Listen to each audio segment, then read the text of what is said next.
Lisa,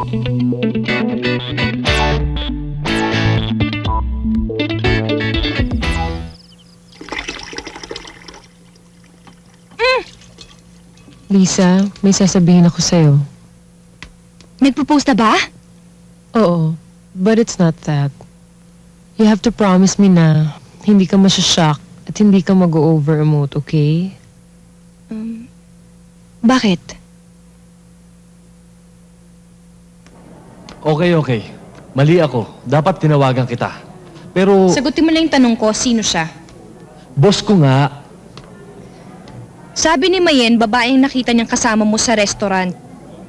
babae nga yung boss ko.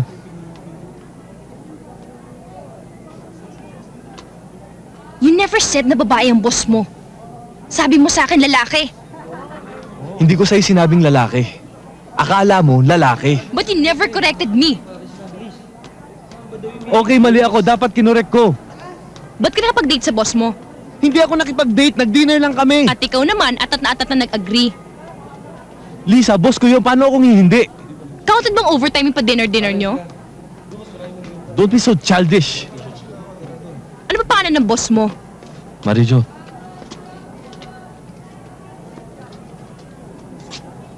Marijo? Oo. Not the same Marijo na. Oo. Your ex-girlfriend is your boss? Lisa, ano magagawa ko? Siya nakuha dun sa posisyon. Lisa! I'm not talking to you. Eh bakit Ano ba ba? inaatake ka naman ng pagka-immature mo? Ano ba pakialam mo? Ha? Oo, immature ako. And I like being immature. Ikaw, bumalik ka doon sa Marijo mo. Eh ano ba gusto mo? Mag-resign ako sa trabaho ko? Dahil naging ex ko yung boss ko? Bahala ka sa buhay mo. Lisa! Of course naman, you're being unreasonable. Kahit itanong mo pa kahit kanino, sa friends mo, o kaya naman sa mortal mong enemy, o kaya naman kahit isama mo ng nanay at tatay mo, I'm sure they will agree na talagang luka-luka ka nga.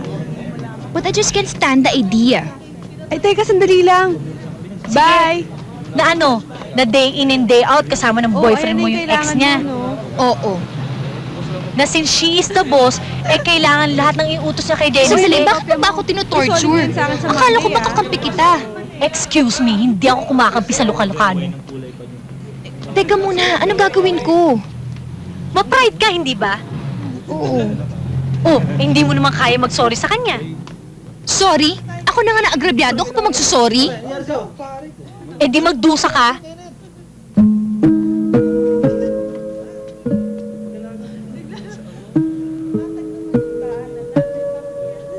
Masigurado ka bang hindi siya tumawag? Hindi sabi. Eh baka naman ibang nakasagot. Walang tumawag sa'yo maliban kay Annette. Kung minsan kasi hindi sinusulot yung mga tumatawag sa pad paper eh. Ano ba ang problema mo? Sinabi na sa'yo hindi tumatawag sa'yo yung Dennis na yun eh. Kung hindi ka makontento, idikit mo yung telepono sa tenga mo at bitbitin mo kahit sa ka magpunta. Pambihirang buhay to. Maghapon ka na nga nag-aasikaso dito sa bahay. Gusto ka pang gawing telephone operator.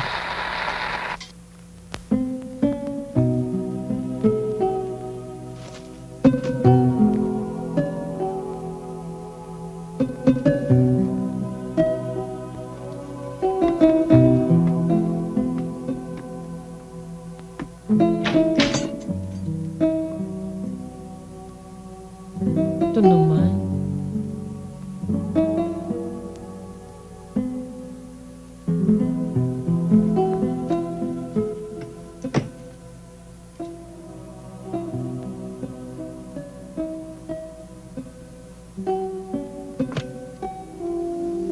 Ginawa ko ng lahat para sa atin, ngunit ika'y nagbago ng hangarin.